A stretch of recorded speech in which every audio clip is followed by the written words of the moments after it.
Hello বন্ধুরা, জ্ঞানজ্যোতি coaching সেন্টারের পক্ষ থেকে তোমাদের সকলকে জানাই আরও একবার স্বাগত। আজকের ক্লাসে তোমাদের সঙ্গে আলোচনা করব গুপ্ত যুগ থেকে আরও একটি গুরুত্বপূর্ণ বিষয় নিয়ে। সেটা হলো কোন গুপ্ত সম্রাট শকদের পরাজিত করেন এবং জয়লাভের পর তিনি কি উপাধি গ্রহণ করে, এই বিষয়টা নিয়ে আজকের এই ক্লাসে তোমাদের সঙ্গে আলোচনা করব। ঠিক আছে? আচ্ছা, তবে আজকের ক্লাসটি শুরু করার আগে তোমাদেরকে একটা ছোট্ট ইনফরমেশন দিয়ে রাখি। দেখো, তোমরা যারা যারা ভাবছো আমাদের সঙ্গে এই সেমিস্টারে অনলাইনে যুক্ত হবে, তারা কর্নারে দুটো নাম্বার দেখতে পাচ্ছ, 7076398606 এবং 6295916282।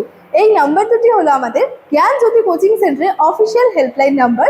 তোমরা যারা যারা ভাবছো আমাদের সঙ্গে অনলাইনে যুক্ত হবে, নাম্বার দুটির মধ্যে কিন্তু যে কোনো একটি নাম্বারে যোগাযোগ করে আমাদের সঙ্গে যুক্ত হয়ে যেতে পারো। এবারে তোমাদের কোর্স ফি সম্পর্কে একটু বলি। দেখো, তোমাদের কোর্স ফি যেটা ছিল সেটা হচ্ছে 1199 টাকা ছিল। ঠিক আছে? কিন্তু এটা এখন তোমাদের কিন্তু পে করতে হচ্ছে না। তোমাদের জন্য কিন্তু একটা বিশেষ অফার রাখা হয়েছে। কি অফার? দেখো, অফারটা হলো মাত্র 99 রুপিস রেজিস্ট্রেশন ফি এর বিনিময়ে তোমরা কি হচ্ছে তোমাদের পুরো কোর্সটা কিন্তু পেয়ে যাচ্ছ। এবং এই যে অফারটা রাখা হয়েছে, এই অফারটা কিন্তু প্রথম 100 জন স্টুডেন্টসের জন্য কিন্তু রাখা হয়েছে। অর্থাৎ সেকেন্ড সেমিস্টারের প্রথম 100 জন, ফোর্থ সেমিস্টারের প্রথম 100 জন এবং সিক্স সেমিস্টারের প্রথম 100 জন স্টুডেন্টসের জন্য কিন্তু এই 99 রুপিস রেজিস্ট্রেশন ফি এর বিনিময়ে তোমরা যে তোমাদের পুরো কোর্সটা পেয়ে যাচ্ছ, এই অফারটা কিন্তু রাখা হয়েছে। ঠিক আছে? তো তোমরা যারা যারা চাইছো আমাদের সঙ্গে যুক্ত হবে, নাম্বার দুটির মধ্যে যে কোনো একটি নাম্বারে যোগাযোগ করে যুক্ত হয়ে যেতে পারো।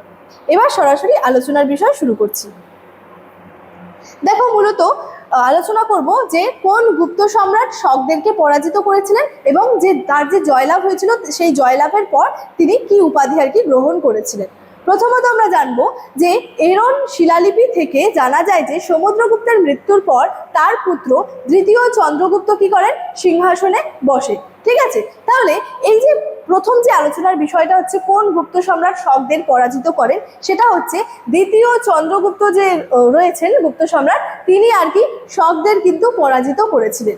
তো মূলত আমরা এই বিষয়টা এই যে দ্বিতীয় চন্দ্রগুপ্ত যে সিংহাসন আরোহণ করলেন, এই বিষয়টা কিসের উপর ভিত্তি করে জানতে পারি?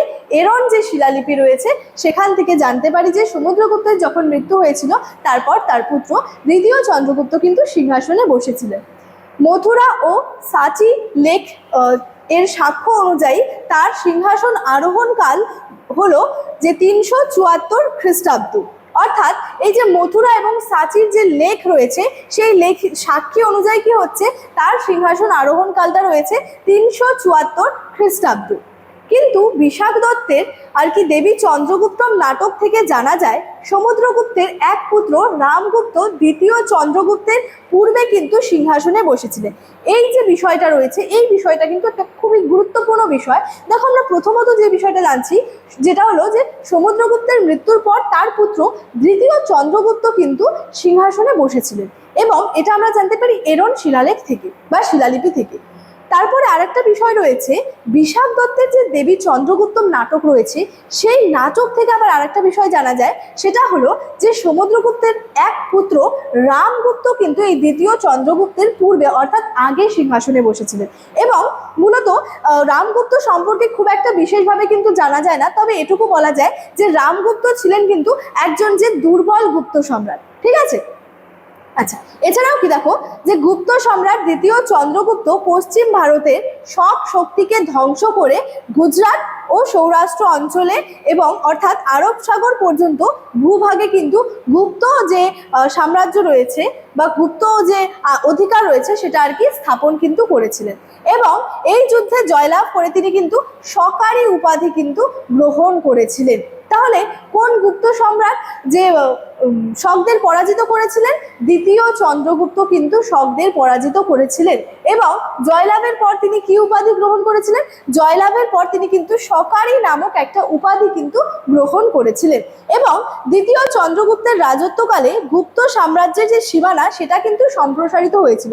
অর্থাৎ বলাই চলে যে দ্বিতীয় যে চন্দ্রগুপ্ত ছিল তিনি কিন্তু যথেষ্ট দক্ষতার সাহায্যে বা যথেষ্ট তার একটা দক্ষতা ছিল এবং তার সাহায্যে তিনি কি করেছিলেন? গুপ্ত সাম্রাজ্যের যে সীমানা ছিল সেটাকে কিন্তু অনেকটাই বলা যায় যে সম্প্রসারিত কিন্তু করেছিলেন। তাহলে আজকে আলোচনার বিষয় কিন্তু আবার এতটাই, অর্থাৎ কোন গুপ্ত সম্রাট শকদের পরাজিত করেন এবং জয়লাভের পর তিনি কি উপাধি গ্রহণ করেন, এই যে বিষয়টা, এই বিষয়টা নিয়ে কিন্তু আজকে আমার আলোচনা এতটাই রয়েছে। ইনফরমেশন যেটা রয়েছে সেটা কিন্তু ভিডিও শুরুতে আলোচনা করে রেখেছিলাম। চলো আজকের ক্লাস এতটাই, দেখা হচ্ছে পরবর্তী ক্লাসে। Thank you so much, thanks for watching.